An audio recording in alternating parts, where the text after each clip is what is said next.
രാജ്യത്തു ചിന്ന നേരത്ത് കർത്താവെന്നോടു ചോദിച്ചു, സ്വന്ത ബന്ധങ്ങൾ വിട്ടു പോന്നപ്പോൾ നൊന്തു നീറിയോ നിന്മനം? ശങ്ക കൂടാതെ ചൊല്ലി ഞാൻ, കർത്താവേ ഇല്ലത്തെല്ലുമേ. ഞങ്ങൾ 3 സഹോദരന്മാരായിരുന്നു. ഏറ്റവും ഇളയവനാണ് ഷിൻസ്, ഞാൻ മൂത്തത്. എൻ്റെ നടുക്കത്തെ ഒരാളുണ്ട്. ഷിൻസ് ആദ്യം തന്നെ 10ാം ക്ലാസ് കഴിഞ്ഞപ്പോൾ സെമിനാരിയിൽ പോകണമെന്നൊരു അഭിപ്രായം പറഞ്ഞപ്പോൾ ആദ്യം ഞങ്ങൾക്കൊരു ചെറിയ വിഷമം തോന്നിയെങ്കിലും അവൻ്റെ ആഗ്രഹം അച്ഛനാകണമെന്നുള്ളതായിരുന്നു. അങ്ങനെ അവൻ സെമിനാരിയിൽ ചേർന്നു. പപ്പായ്ക്കും മമ്മിക്കും ഒത്തിരി താല്പര്യത്തോടു കൂടിയാണ് അവനെ സെമിനാരിയിലേക്ക് അയച്ചത്. അവൻ സെമിനാരി ജീവിതത്തിൽ ശേഷം 3 കൊല്ലം മുമ്പാണ് അവൻ പട്ടം കിട്ടിയത്. അതിനുശേഷം വിവിധ ഇടകളിൽ കൊച്ചച്ഛനായിട്ട് ഇപ്പം മുള്ളേരി ഇടവകയിലായിരുന്നു. കഴിഞ്ഞ ആഴ്ച ഞങ്ങളുടെ വീട്ടിൽ വന്ന് ഞങ്ങളെല്ലാവരും ഒരുമിച്ചിരുന്ന് ഭക്ഷണം കഴിച്ചു. ഞങ്ങൾ 3 പേരും അത്ര സ്നേഹത്തോടെ ആയിരുന്നു കഴിഞ്ഞിരുന്നത്. അപ്പം അവൻ്റെ ഒരു പെട്ടെന്നുള്ളൊരു വിയോഗം എന്ന് പറയുന്നത് ഞങ്ങൾക്ക് സഹിക്കാവുന്നതിലപ്പുറമാണ്. പക്ഷേ കർത്താവിൻ്റെ തീരുമാനം അവനെ പെട്ടെന്ന് വിളിച്ചു. എന്നാലും ഞങ്ങൾക്ക് സഹിക്കാവുന്നതിലപ്പുറമാണ് അവൻ്റെ ഒരു വിയോഗം എന്ന് പറയുന്നത്. ഒട്ടും വിശ്വസിക്കാൻ പോലും പറ്റുന്നില്ല. ഞങ്ങൾ അത്രയൊരു സഹോദര സ്നേഹത്തിൽ കഴിഞ്ഞ ആളായിരുന്നു. ഷിൻസ് എപ്പോൾ ഇവിടെ വന്നാലും ഞങ്ങൾ വിളിക്കും. ഞങ്ങൾ ഒരുമിച്ച് ഇന്ന് ഇപ്പോൾ എവിടെയെങ്കിലും പോകണമെങ്കിൽ തന്നെ ഞങ്ങൾ ഒരുമിച്ചായിരുന്നു. തമ്മിൽ ഭയങ്കര സ്നേഹത്തിലായിരുന്നു.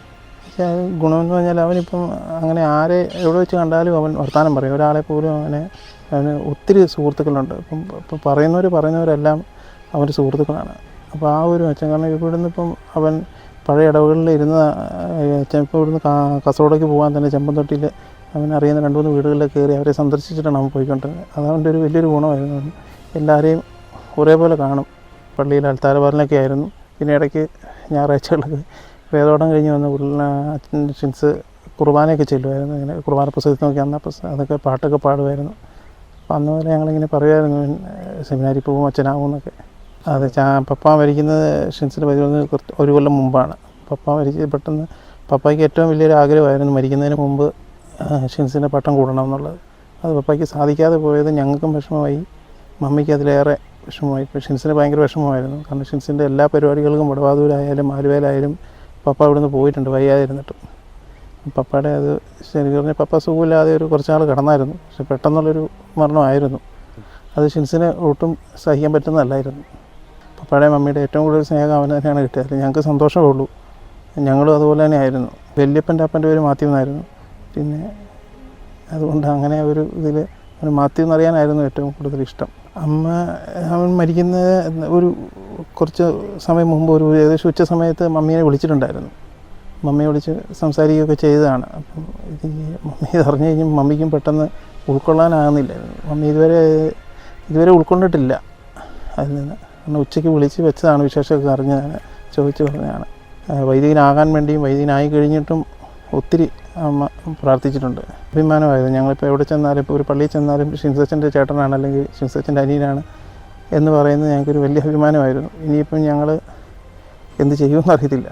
ഷിൻസച്ചൻ പോയത് ഒട്ടും താങ്ങാൻ പറ്റാത്തൊരു വിഷമമാണ്. സ്വർഗരാജ്യത്തു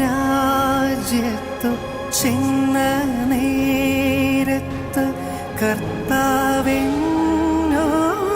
ചോദിച്ചു, സ്വന്ത ബന്ധങ്ങൾ വിട്ടു പോന്നപ്പോൾ നൊന്തു നീറിയോ നിന്മനം?